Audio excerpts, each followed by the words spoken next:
बच्चों, class 8 subject Hindi lesson 3 का जो पहला वीडियो था, दूसरा वीडियो हम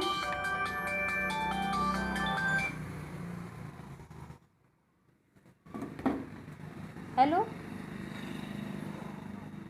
ऐसा हम वीडियो बनाते हैं। अभी बात कर रहे हैं 2 मिनट। हाँ स्कूल है, आप बात कर लीजिए जब तक। हमारा इतना टाइम भी चला गया इसमें।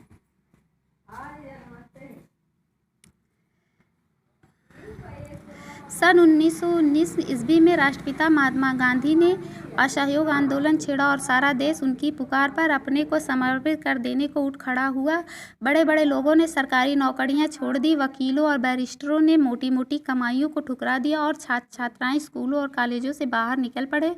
विदेशी कपड़ों की होली जलाई जाने लगी और छोटे छोटे बच्चे बच्चियां शराब की दुकानों पर जाकर पिकेटिंग करने लगे और इस तरह से भारत में अंग्रेजी सत्ता को उखाड़ फेंकने के लिए शहर शहर और गांव गांव में यह आंदोलन फैल गया। इस तूफान ने शास्त्री जी की आत्मा को भी झकझोर दिया। उस समय उनकी उम्र 16-17 वर्ष की थी। मित्रों ने समझाया, सगे संबंधियों ने आगा पीछा सुझाया, किंतु लाल बहादुर जी के हृदय में धधकते हुए देश प्रेम ने उन्हें चैन से नहीं बैठने दिया और अंत में माँ ने भी कह दिया, बेटा जो कुछ भी करो सोच समझ कर करो, मैं तुम्हारा साथ दूंगी। उस समय लाल बहादुर जी बड़े धर्म संकट में थे। परिवार की स्थिति उनके पैरों में बेड़ी डाले हुए थी। माँ और बहनों की आशाओं के केंद्र वे ही थे, किंतु देश परिवार से बड़ा था। जननी से भी बड़ी भारत माता थी। लाल बहादुर जी अपनी और अपने परिवार की चिंता छोड़कर असहयोग आंदोलन में कूद पड़े और शीघ्र ही बंदी बना लिए गए। शास्त्री जी के मन में राजनीतिक सेवा की जो ज्योति जीवन भर जलती रही, वह पहली बार इसी समय प्रज्वलित हुई थी। सन 1922 ईस्वी में गांधी जी ने असहयोग आंदोलन बंद कर दिया और अपने साथियों से हिंदू मुसलमान एकता, अछूतोद्धार तथा खादी से संबंधित रचनात्मक कार्य करने को कहा। 2.5 वर्ष तक जेल में रहने के बाद लाल बहादुर जी बाहर आए और तब उन्होंने भी अपने को इन्हीं रचनात्मक कार्यों में लगा देना चाहा, किंतु शुभचिंतकों ने सलाह दी कि पहले अपनी अधूरी शिक्षा पूर्ण कर लो। शास्त्री जी ने भी यही उचित समझा और अपना नाम काशी विद्यापीठ में लिखा लिया, जिसकी स्थापना गांधी जी ने सन 1921 ईस्वी में की थी। इसी विद्यापीठ से लाल बहादुर जी ने सन 1925 ईस्वी में शास्त्री उपाधि प्राप्त की।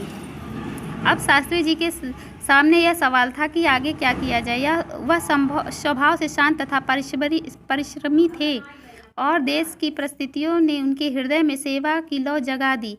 इसलिए उन्होंने नौकरी करना उचित समझा और वह लोक सेवा मंडल में चले गए, जिसकी स्थापना लाला लाजपत राय ने विशेष रूप से राजनीतिक कार्यकर्ताओं को उपयुक्त कार्य का अवसर देने तथा उनकी आर्थिक सहायता करने के उद्देश्य से की थी। इस संस्था में रहकर शास्त्री जी ने बड़ी लगन और सच्चाई का परिचय दिया। मुजफ्फरनगर में रहते हुए वह एक बड़ी तत्परता के साथ दलितों और अछूतों के उद्धार का कार्य करते रहे, किंतु कुछ ही दिनों बाद उन्हें मुजफ्फरनगर से इलाहाबाद जाना पड़ा, जो उनके भावी जीवन का केंद्र बना और जिसने उनके सुनहरे भविष्य का निर्माण किया। इलाहाबाद पहुंचने पर शास्त्री जी के जीवन में सबसे बड़ा मोड़ यह आया कि मुजफ्फरपुर निवासी श्री गणेश प्रसाद की सुपुत्री ललिता देवी से सन 1927 ईस्वी में उनका विवाह हो गया। वह विवाह शास्त्री जी के लिए बड़े सौभाग्य और सुख का साधन बना। ललिता देवी ने बड़ी लगन और श्रद्धा के साथ उनके सुख दुख में हाथ बटाया और घर गृहस्थी को इस तरह संभाला कि शास्त्री जी को उनका बोझ एक दिन के लिए भी महसूस नहीं हुआ और वे राष्ट्र सेवा का कार्य पूर्ण तन्मयता के साथ करते रहे। आपका वीडियो इसमें पूरा हुआ। अगले वीडियो में हम आपका आगे का चैप्टर पढ़ाएंगे।